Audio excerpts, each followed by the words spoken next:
The man who challenged separation. Homer Plessy's unheard saga. Hey, history detectives and justice seekers. What if one man, with a skin tone that blurred the cruel lines of his era, chose to become a pawn in a meticulously planned legal battle, risking everything for a freedom he believed was his birthright? What if that single act of defiance, on a segregated train car, unwittingly solidified a system of oppression that would haunt a nation for generations? Today, we're pulling back the veil on the truly fascinating, often overlooked story of Homer Plessy, the man whose name became synonymous with one of the most infamous Supreme Court decisions in American history. Plessy versus Ferguson. This isn't just about a train ride, it's a tale of deliberate plots, desperate intrigues, the complex identity of a Creole man caught between worlds, and a battle for equality that went terribly, tragically wrong. Get ready to understand why a moment on a train in 1892 still echoes loudly in the halls of justice today. Our story begins not in the stark black and white narratives of the American South, but in the vibrant, complex kaleidoscope of late 19th century New Orleans. Here, in 1863, Homer Patrice Adolphe Plessy was born into a unique world, a world where racial lines, while present, were often blurred by a rich tapestry of French, Spanish, and African heritage. Plessy was a Creole of color, a community that had historically enjoyed more freedoms and social standing than many Black Americans in other parts of the South. His family was free, well-established, and spoke French. He grew up in neighborhoods where people of different races lived and worked alongside each other. Schools were integrated, Black men could vote, and interracial marriage, though rare, was legal. This was Plessy's birthright, a city of cultural mixing, a society that, in some ways, defied the rigid racial hierarchies emerging elsewhere. Plessy himself was described as 7/8 Caucasian and 1/8 African blood, meaning his complexion was so light he could easily pass for white. This ability, a silent and often dangerous power, would become central to the audacious plot that would define his life. He chose not to erase his African ancestry, however, aligning himself with a community fighting to preserve the fragile rights gained after the Civil War.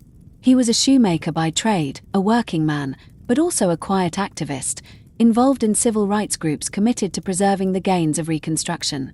He lived in a New Orleans that was a patchwork of contradictions, a place where freedom and segregation battled for the soul of the city. But the winds of change were blowing, and a dark shadow was descending upon this unique way of life. The forces of white supremacy were consolidating their power, and soon, Louisiana would strike a devastating blow against the very fabric of Plessy's world.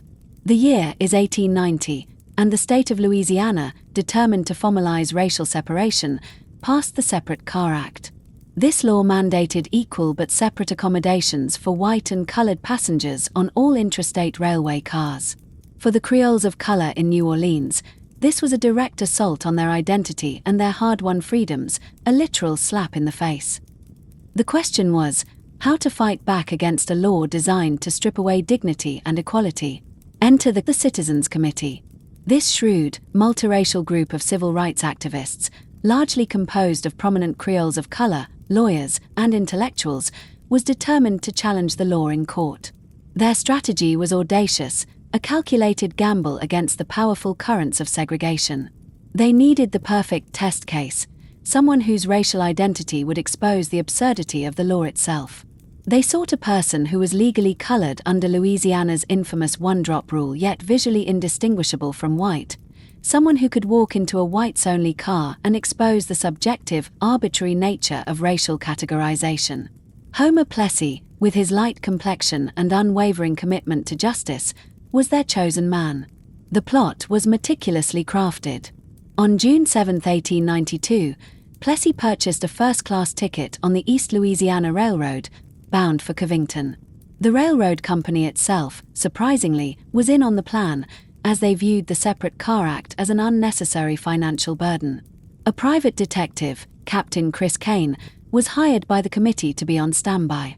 Plessy deliberately took a vacant seat in the coach designated for white passengers. As the train pulled away, the conductor approached him. "Are you a colored man?" the conductor asked. Plessy, with a quiet defiance, confirmed that he was.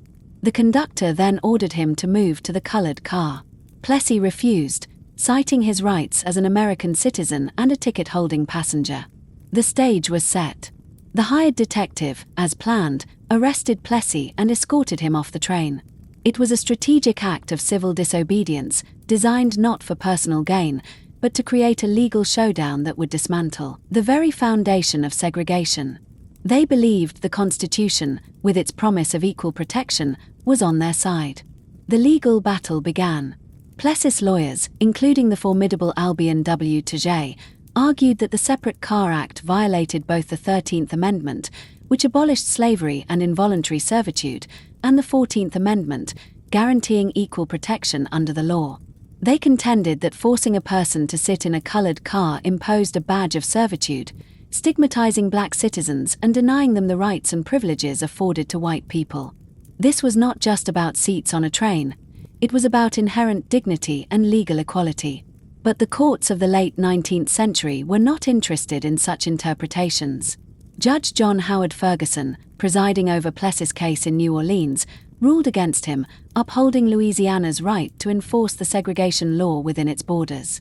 The Louisiana Supreme Court echoed this sentiment, denying Plessy's appeal. The long, agonizing road to the highest court in the land had begun. On April 13, 1896, the case of Homer Adolph Plessy versus the state of Louisiana reached the United States Supreme Court. The hopes of Black Americans rested on this decision. Plessy's lawyers argued forcefully that racial segregation was inherently discriminatory, imposing a badge of inferiority. However, on May 18, 1896, the Supreme Court delivered its devastating 7-1 ruling. Justice Henry Billings Brown, writing for the majority, acknowledged that the 14th Amendment intended to establish absolute equality of the races before the law, but then shockingly declared that separate treatment did not imply the inferiority of African Americans. The court famously stated that segregation did not, in itself, constitute unlawful discrimination, as long as the separate facilities were equal. This was the birth of the infamous separate but equal doctrine. It was a legal fiction, a thinly veiled justification for racial apartheid. The lone, powerful dissenting voice came from Justice John Marshall Harlan, who passionately argued that the Constitution was colorblind, and that the arbitrary separation of citizens on the basis of race, while they are on a public highway, is a badge of servitude. Wholly inconsistent with the civil freedom and the equality before the law established by the Constitution. He foresaw the coming darkness, warning that the decision would lead to further aggression and the perpetuation of racial hatred. His words were a prophecy of the next 60 years. Homer Plessy, the man who had strategically challenged injustice, was found guilty, paid his $25 fine, and returned to a life that would forever bear the stain of that ruling. The grand plot had failed, and the doors to legal segregation were now flung wide open. The Plessy versus Ferguson decision unleashed a torrent of racist legislation across the American South. Justice Harlan's dissent proved chillingly accurate. Separate but equal became the legal cornerstone for the Jim Crow era, a brutal system of legalized racial segregation and discrimination that permeated every aspect of life. Train cars, buses, schools, hospitals, parks, libraries, water fountains, bathrooms, even cemeteries, all became rigidly segregated, almost invariably with inferior facilities for Black Americans. The promise of equality was a cruel joke, a stark contrast to the grim reality. The Plessy decision did not just allow segregation. It emboldened those who sought to strip away the voting rights, economic opportunities, and basic human dignity of Black citizens. It formalized a caste system, a de facto apartheid, that lasted for over half a century. Generations grew up under its oppressive shadow, experiencing daily indignities and systemic disadvantages. The very idea of racial mixing, once somewhat tolerated in places like New Orleans, became legally forbidden, enforced by violence and intimidation. Homer Plessy himself lived out the rest of his life in relative obscurity in New Orleans, a shoemaker and later an insurance collector. He died in 1925, his name forever linked to a ruling that became a symbol of racial oppression. Yet, even in its devastating failure, his act of defiance laid a crucial groundwork. The meticulous planning, the legal arguments put forth by Tajay, and the powerful dissent of Justice Harlan would not be forgotten. These very elements would become the ammunition for future generations of civil rights activists and lawyers, who would eventually pick up the torch that Plessy had carried. And so, we arrive at the profound, unsettling legacy of Homer Plessy. For decades, Plessy versus Ferguson stood as a monument to institutionalized racism, a legal justification for systemic inequality. It wasn't until 1954, an agonizing 58 years later, that the Supreme Court, in the landmark case of Brown versus Board of Education, finally overturned separate but equal, declaring segregation in public education unconstitutional and, by extension, dismantling the legal framework of Jim Crow. In a poignant turn of events, in 2022, Homer Plessy received a posthumous pardon from the state of Louisiana, a symbolic but powerful act acknowledging the historical wrong. His descendants, like Keith Plessy, now work alongside the descendants of Judge John Ferguson, like Phoebe Ferguson, to advocate for civil rights education, transforming a painful legacy into a dialogue for unity and understanding. Their joint initiative, the Plessy and Ferguson Initiative, is a living testament to the enduring fight for justice. Homer Plessy's story is a stark reminder that the fight for equality is rarely a single, triumphant battle. It is a long, arduous war, fought in courtrooms, on train cars, and in the hearts of those who dare to challenge injustice. His act, though it led to a devastating setback, was a vital brick in the long road towards freedom. It showed the courage required to confront an unjust system, and it provided the legal and moral ammunition that future generations would wield to finally tear down the walls of segregation. His life, full of intrigue, a calculated risk, and a tragic outcome, ultimately became a cornerstone for a brighter future. Homer Plessy, the man who quietly defied an unjust law, became a silent martyr in the long, epic saga of American civil rights. His name echoes today not as a symbol of defeat, but as a testament to the unwavering spirit of those who refuse to accept anything less than true equality. What do you think about Homer Plessy's incredible act of defiance?